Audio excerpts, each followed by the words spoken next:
Every morning, I sit here, I gossip about true crime, and then I get on with my day while drinking large cups of coffee. And every single morning, these dogs bark. So today, I was like, okay, I'm gonna put her in my lap, and then she and I can gossip together, and you can see how cute my puppy is, the one that's always barking. And then maybe she won't bark. It's not going that good because this is take 3 on the, please don't bark. This is, here, you can have your bone back if you're gonna be down there. This is take 3. I never do 3 takes. These are always done in 1 take. Okay, so look, I don't care what happens now. I'm just gonna talk. So look, we are in verdict watch. I need y'all to help me out. The first thing I need you to do is like this video and subscribe to the channel. That's number 1. Number 2, y'all, we might have to light a candle. Wait, what deity do we need this morning? Do we need Tina Turner? Wait, we might have to call in the big guns. I'm telling you, we might need all 4 of the Golden Girls. I need a verdict in this trial. I need a verdict, not for like all of mankind and the good people of the state of Michigan, although that's all good too. I have a short attention span. And so anytime a jury goes more than about a day, I lose interest. Is that bad? Should I be confessing these things? I'm just like, oh, remember that case? If they go 3 days, you can forget about it. I will have forgotten her name. I don't know what state they live in. Hang on for a second. So, I'm gonna need them to hurry up. Now listen, I understand, jury. You like, the eyes of the nation are upon us. But really, you should be thinking the eyes of gossip, rumor, and innuendo are upon us. So we need to make a quick decision because you know that heifer got a short attention span. Yes, I have a short attention span. So look. While I was waiting yesterday, I made the mistake, I'm not even sure, of watching the Miller hearings, but not all the Miller. Oh, goodness. Oh, Tina, save me. I'm about to choke to death. Okay, look. When Ethan Crumbley, known as the shooter, went on trial, they had what's called a Miller hearing to determine could he get like life without the possibility of parole, even though he was only 15 when this crime happened, or should he be paroled after a whole bunch of years? Me personally, no, you tuck him safely right over there in the prison in Michigan. Leave me alone. Don't be coming over here. He can't be out here in society with the rest of us. No, thank you, sir. And I understand that you're going to grow and you're going to change. You're going to get some good medicine so your brain is not so ticklish anymore. That's great. You could be a good, productive member of society in prison for the rest of your days. May they be long and prosperous? Whatever. Anyway, so during the Miller hearing, a whole bunch of evidence came in. There was not evidence in this trial. And I'm like, oh, I understand. I thought this was like a regular frazzled mom who just like, oh my goodness, she didn't see this coming. How could this ever have happened? But what we learned in the Miller hearings was that these parents, both of them, utter and complete garbage. They ain't want this baby. They ain't parent this baby. They ain't raise this baby. This was basically a feral child. He was left to his own devices. And so honestly, I'm surprised that he didn't do other harmful things and not just this thing, although this harmful thing was bad enough. But then yesterday, while I was watching the Miller hearings, the jury came back with a couple questions. And I was like, okay, this is going to give us some insight into how the jury is thinking. The first question was like, okay, now, you know, I'm a gossip, not a lawyer, so I don't remember all the legal terms. But basically they were saying the involuntary manslaughter, like, this act says she was complete garbage, and the other act says she was like garbage with qualifiers. Do you have to be garbage with qualifiers to get to complete garbage, or can you just be complete garbage on your own without all the qualifiers? How does her being complete garbage work? And then the judge gave some answer, and then they disappeared back in the room. And then they had another question later in the day. That would totally confuse me. And I was like, okay, well, it sounds like they're talking and they're having conversations. I would suspect that, I mean, clearly they're very divided, and so they're going to work and get to the bottom of it. Okay, good. I hope the jury has good snacks and they're working on things back there. And I need them to be done with this quickly so that I can move on to the next case. Hang on. There's a case out here. It's not really a case. It's a news story that might become a case. And is it a crime or is it not a crime? Now listen, longtime watchers of this channel know that I am not a sports fan. I appreciate sports. I think people look nice in sports gear, but like knowing things about them, not so much. So over there in Kansas City, there's some Kansas City Chiefs. First of all, I think that name for a team is culturally insensitive. Can we call people Chiefs? That's like, I am not entirely certain which sports ball team this is. Because it's cold outside, it probably wasn't baseball. Because those are the boys of summer, right? The boys of summer? The Beach Boys? Child, no. Anyway, these sports people all got together to watch a game. Okay, great. And they were the kind of dudes who were like, ruh, ruh, ruh. You know, the ones who like make a lot of noise when they get too drunk and they take their shirts off in the cold or whatever. The ones that are always doing too much. Do you have a brother or a husband or somebody who's doing too much? I mean, I imagine women do too much as it relates to sports, but these are the types of dudes who do way too much. As a shock to no one, I think most of them were single. So these dudes got together. Hang on. Child, that little amphibian been living in my throat is driving me crazy. So these sports ball dudes all got together and they were going to celebrate and they were going to watch the big game. Good for you. Not in my house. Anyway, so they get together at this one dude's house and they're having all the fun and they're eating all the wings, I imagine. Now listen, I love some sports ball food. Oh, I love a nice dip. You have some buffalo things with the cucumber, not the cucumber. You know what I mean. I like the food because I'm a big fan of the food. Celery, that's the word I was thinking of. The buffalo wings with the dipping sauce, that blue cheese, delish. Anyway, so they got together around a nice buffalo dip and they were celebrating the way you do. And they had brought a bunch of beer to the house. Great. One of their friends was known as the chemist, the pharmacist, something like that. And he had mixed them up a nice batch of something special. And I was like, oh, well, good for him. Did they make a sangria? Did sangria go with sports ball? Unclear. Anyway, so the chemist had mixed them up something special. And it's unclear. Well, it was not. It's become illuminated what the something special was. And so they watched the game. And then one of the dudes left and went on doing whatever he was doing. And then nobody heard from the rest of them. And I was like, on Sunday, Johnny went to the sports ball game, and now it's Wednesday. We ain't seen him. I don't know the days of the week, but you know what I'm saying. You get the idea. So one of the girlfriends went over there. She's like, hello, wait. Oh, is that a dead body? Okay, hello, 911. My idiot boyfriend was over here with the chemist eating some buffalo dip, watching the sports ball game. The pizza is cold and congealed. Clearly, everybody is dead because the food is looking terrible now. It's been sitting out here for 2 days. And so the cops and everybody shows up, and it's dead bodies all over the house. What? What? Several of the dead bodies were in the yard in the freezing cold. What y'all put in that buffalo dip? Something's not right here. So people were like, it's foul play, it's murder, whatever. Here's the thing. Of the gentlemen, it's 4 of them, right? They was high. And not just on like Natty Light or whatever people drink. They were super drunk and super high. And one of their friends stumbles out and is like, hey, in his boxer shorts with a wine glass. Sure, dude, because you drink wine. He was just like, hey, coppers, what's going on? It's 3 degrees and I'm in my drawers. Oh, is that a dead body frozen in my backyard? Sir! They were like, sir, where have you been? He's like, oh, I don't know. What day of the week is it? He was like one of them bears waking up from hibernation. Like, what day is it? What happened? Wait, my 3 best friends are no longer on this mortal coil.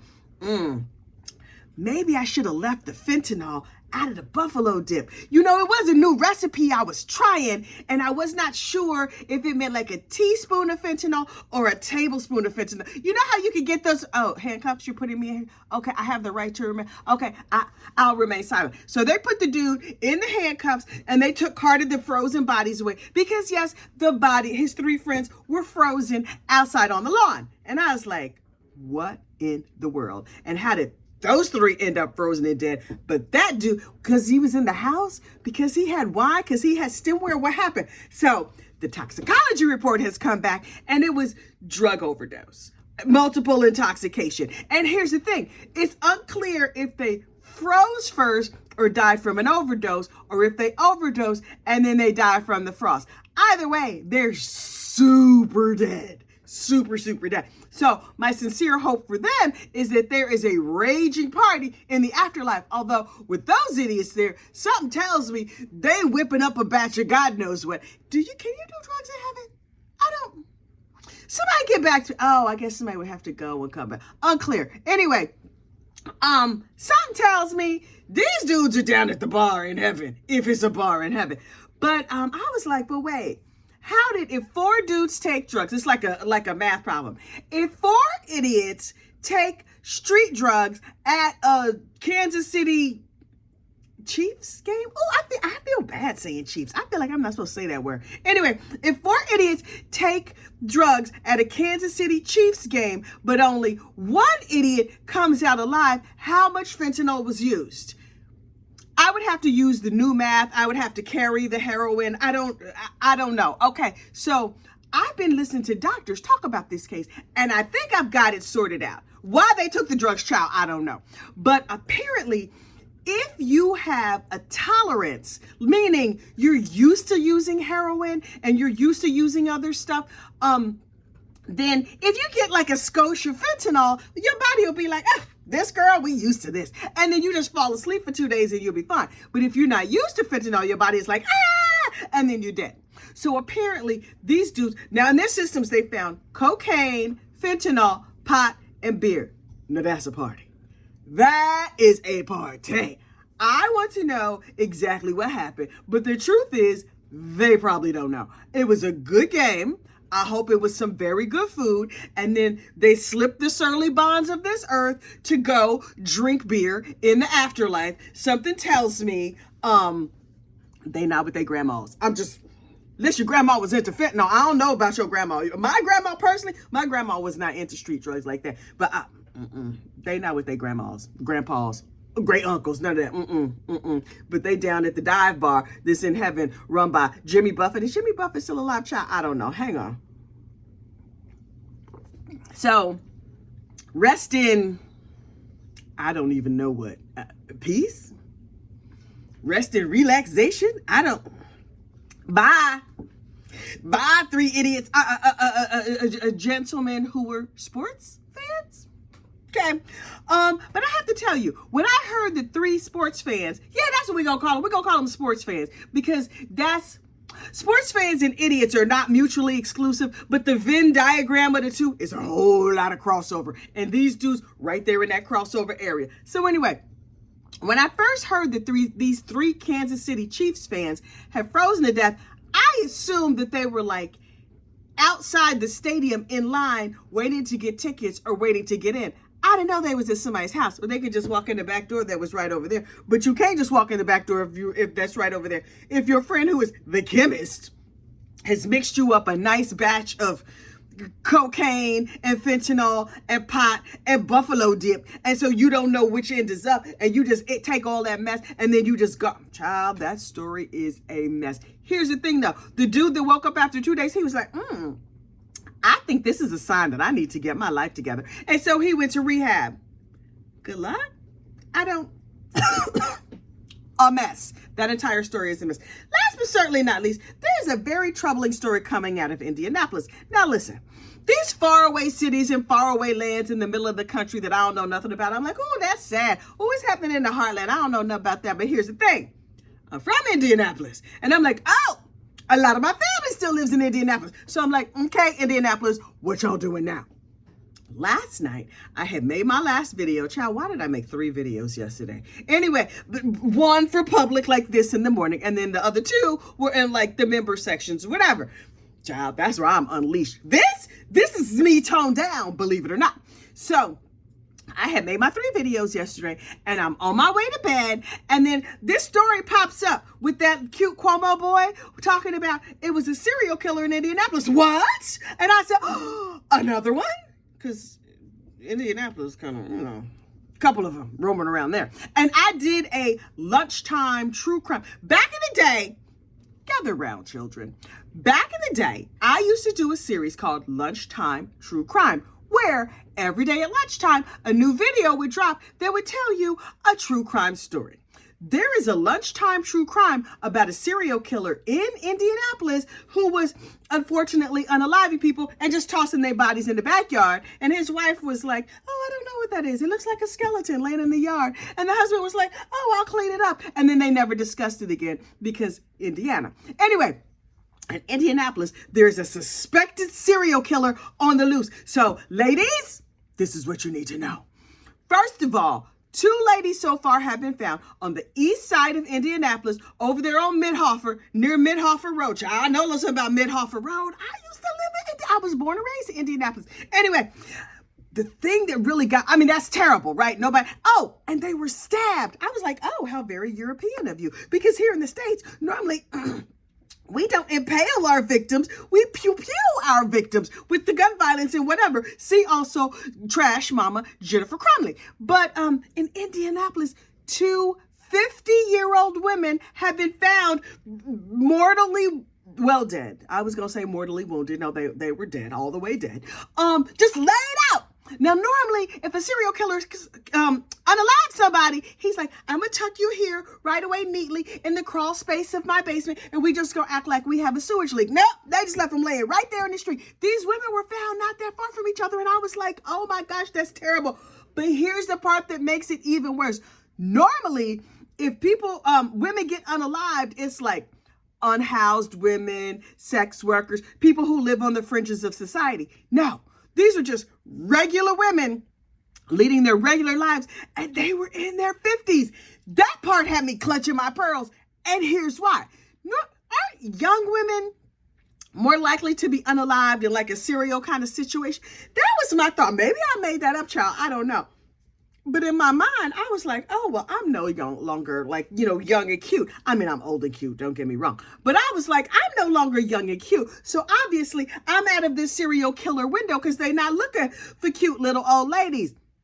This Mama Luke over in Indianapolis, he's killing 50-year-olds. Yo, I'm not safe. Wait. I had labored under the delusion that once you got to be over 35, you could not be a supermodel, you couldn't be a gymnast, you weren't gonna get killed by a serial killer. What happened to common decency? If you're serial killing people, then there's probably not like a Mrs. whatever her name is, Mrs. Manners handbook for who you should and should not unalive. It's rude to unalive people, especially people you don't know ain't do nothing to you, and then just like stab them up and leave them laying down. What their mama gonna say? What's your mama gonna say? That's terrible. Anyway, I was like, 50-year-olds, this is not supposed to happen to us. It's terrible that it happens to anybody, but Also, I had a theory that fat girls can't get kidnapped because we too big to carry. So wait. I'm old and I'm curvy, but I'm still in like the unalive window? What? What has this world come to? This is unjust. If a fat girl can get kidnapped and a middle-aged lady can get serial killed, what is next? Is nobody safe? We need some laws. I'm going to write my congressman because this is entirely unacceptable to me. For the record, this channel, Gossip, Rumor, and Innuendo, does not advocate the kidnapping of anybody. You're not supposed to nap. I'm not a kid. I can't be napped. Can I be old lady napped? You're not supposed to nap nobody, right? Unless it's like your partner and y'all want to take a nap together, child. That's how I got my last baby. But anyway, you're not supposed to be kidnapping people. You're not supposed to old lady nap people. You're not supposed to stab people publicly. So rude. Just stabbing people in public? In my day, people would do a drive-by. Now they just doing a stab-by? Like, it's not right. It's just not right. I should maybe have less coffee. I actually have a sewing project I need to do this morning, and that chicken is not going to air fry itself. So I got things to do this morning. I just needed to come to you fine people so we could gather together and send a prayer. Wait. Leslie Jordan might need to help us out with the good ladies of Indianapolis. Indianapolis ladies and ladies everywhere, middle-aged ladies, y'all ain't safe. I'm going to need everybody to be safe, get some pepper spray, get a gun. I don't know. Light a candle, don't go out after dark. You can't even count on being fat no more to keep from being kidnapped. I I wish I had more cheerful news for you to send you off into your day, but like, I'm only one gossip. What you want from me? Y'all have a great day anyway. Bye.